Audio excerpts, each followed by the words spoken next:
ప్రపంచాన్ని యుద్ధాలు కుదిపిన సందర్భాలు చూశాం. ఆర్థిక సంక్షోభాలు మార్కెట్లను కూల్చిన దృశ్యాలు చూశాం. కానీ ఇప్పుడు ప్రపంచాన్ని కలవరపెడుతున్నది ఒక విడుదల కాని ఏఐ మోడల్. ఇంకా ప్రజల ముందుకు రాకముందే బ్యాంకింగ్ వ్యవస్థలు, సైబర్ భద్రతా సంస్థలు, ప్రభుత్వాలు అలర్ట్లోకి వెళ్లేలా చేసింది. ఆంథ్రోపిక్ రూపొందించిన Claude Mythos preview project Glasswing కింద పరిమిత సంస్థలకే ఇచ్చిన ఈ మోడల్ చుట్టూ భయం, ఆశ్చర్యం, ఆందోళన కలిపి పెద్ద చర్చగా మారాయి. ఇది నిజంగా డిజిటల్ యుగంలోని అణుబాంబేనా లేక భవిష్యత్తు సైబర్ రక్షణకు సూపర్ షీల్డా? ఇప్పుడు చూద్దాం.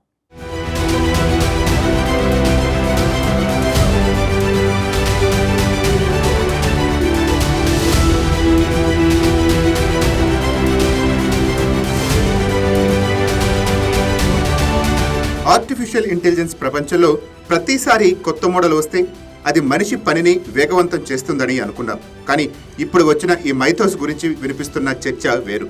ఇది కేవలం ప్రశ్నలకు సమాధానాలు చెప్పే చాట్బాట్ కాదు, కోడ్ రాసే టూల్ మాత్రమే కాదు, సైబర్ యుద్ధాల్లో గేమ్ చేంజర్గా భావిస్తున్న వ్యవస్థ.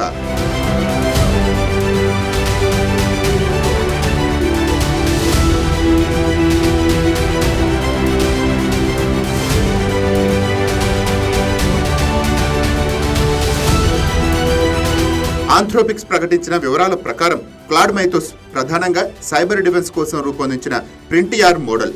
సాఫ్ట్వేర్, ఆపరేటింగ్ సిస్టమ్, బ్రౌజర్లు, కీలక ఇన్ఫ్రాస్ట్రక్చర్లో దాగి ఉన్న వేలాది బలహీనతలను గుర్తించగల సామర్థ్యం దీనికి ఉందని కంపెనీ చెబుతోంది. కొన్నేళ్లు కాదు, దశాబ్దాలుగా కనిపించని లోపాలను కూడా ఇది వెలికితీసిందని సమాచారం.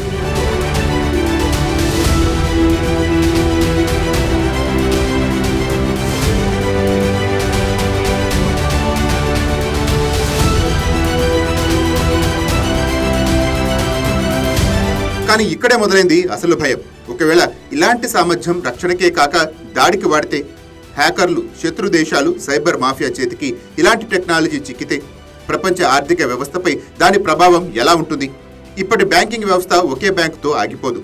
పేమెంట్ గేట్వేలు, క్లియరింగ్ నెట్వర్క్లు, ఫారెక్స్ మార్కెట్లు, స్టాక్ ఎక్స్చేంజ్లు, డిపాజిటర్లు అన్నీ పరస్పరం అనుసంధానమైన డిజిటల్ గొలుసు. ఒక లింక్ తెగితే చైన్ రియాక్షన్ తప్పదు. అదే కారణంగా ప్రపంచ బ్యాంకింగ్ నియంత్రణ సంస్థలు దీన్ని సీరియస్గా చూస్తున్నాయి.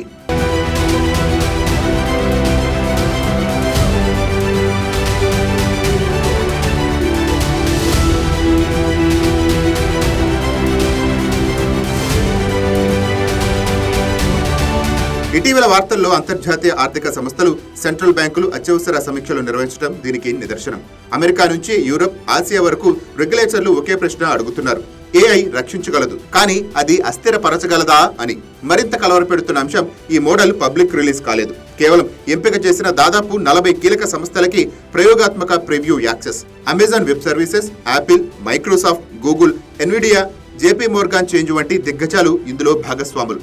దీనికి వేరే ప్రాజెక్టు గ్లాస్ వింగ్.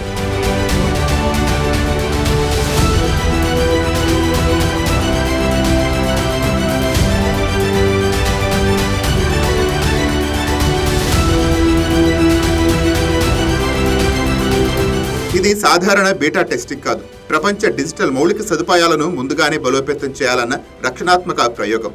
అయితే మరింత షాకింగ్ అంశం, అనధికారిక యాక్సెస్ కు సంబంధించిన రిపోర్టులు బయటకు రావటం. మోడల్ కు కొందరు బయట యూజర్లు యాక్సెస్ సాధించారన్న వార్తలు మరింత భయాందోళన రేపాయి. ఆంథ్రోపిక్స్ దర్యాప్తు మొదలుపెట్టిందని నివేదికలు చెప్తున్నాయి. ఇక్కడ నుంచే చర్చ మరో మలుపు తీసుకుంది.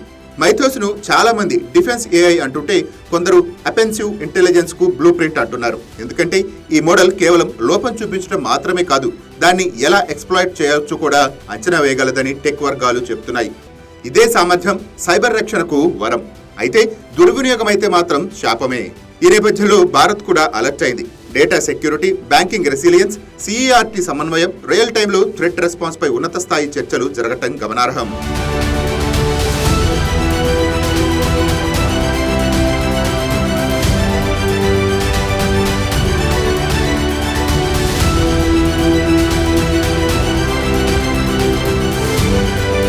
ఎందుకంటే ఇప్పుడు ముప్పు వైరస్లా కాదు, బుద్ధిమంతమైన ప్రత్యర్థిలా వస్తోందన్న భావన పెరుగుతోంది. ఇక మరో పెద్ద ప్రశ్న, ఇది యుద్ధాలను మార్చగలదా?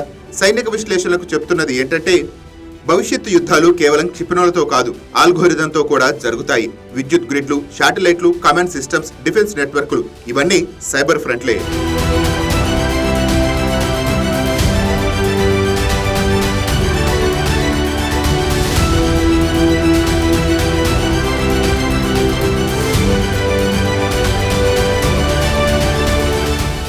మైథోస్ లాంటి మోడళ్లు జియో పాలిటిక్స్ ను కూడా ప్రభావితం చేయవచ్చునన్న చర్చ మొదలైంది. మరోవైపు కొందరు నిపుణులు ఈ భయాల్లో అతిశయోక్తి ఉందంటున్నారు.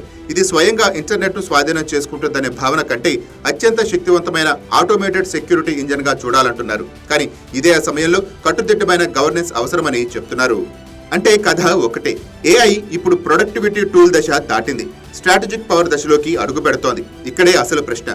అణ్వస్త్రాలను నాన్ ప్రొఫిలరేషన్ ఒప్పందాలు అన్నట్టు ఏఐ ప్రాంటిఫియర్ మోడల్స్ కు అంతర్జాతీయ నియంత్రణ అవసరమా? మైథోస్ ఆ చర్చను బలవంతంగా ప్రపంచం ముందు ఉంచింది. ఇది వరకు ఏది బెటర్ ఏఐ అన్న పోటీ నడిచింది. ఇప్పుడు ఏది సేఫర్ ఏఐ అన్న పోటీ మొదలైంది.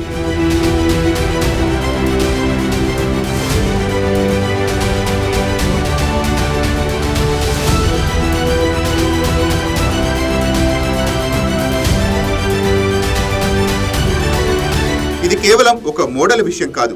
ఏఐ యుగంలో నియంత్రణ వర్సెస్ ఆవిష్కరణ యుద్ధానికి ప్రారంభ సంకేతం. మొత్తానికి క్లాడ్ మైథోస్ ఒక విషయం స్పష్టం చేసింది.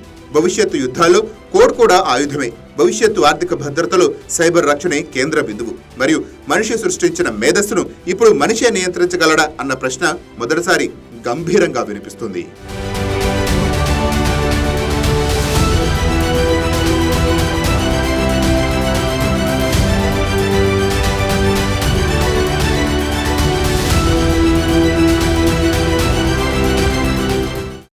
మైథోస్ నిజంగా డిజిటల్ విప్లవానికి రక్షకుడా లేక నియంత్రణ తప్పితే సైబర్ విపత్తుకి నాంద? ఇప్పుడు ఇదే ప్రపంచ చర్చ. ఒక విషయం మాత్రం స్పష్టం, ఆర్టిఫిషియల్ ఇంటెలిజెన్స్ పోటీ ఇక చాట్ బాట్ల దగ్గర ఆగటం లేదు. జాతీయ భద్రత, బ్యాంకింగ్, యుద్ధ వ్యూహాల దాకా చేరింది. రాబోయే రోజుల్లో మైథోస్ ఎలా మార్గం చూపుతుందో లేక ఎలా ముప్పు అవుతుందో ప్రపంచం నిశితంగా గమనిస్తోంది. ఇది కేవలం టెక్నాలజీ మ్యాటర్ కాదు, భవిష్యత్తు శక్తి సమీకరణాల మ్యాటర్.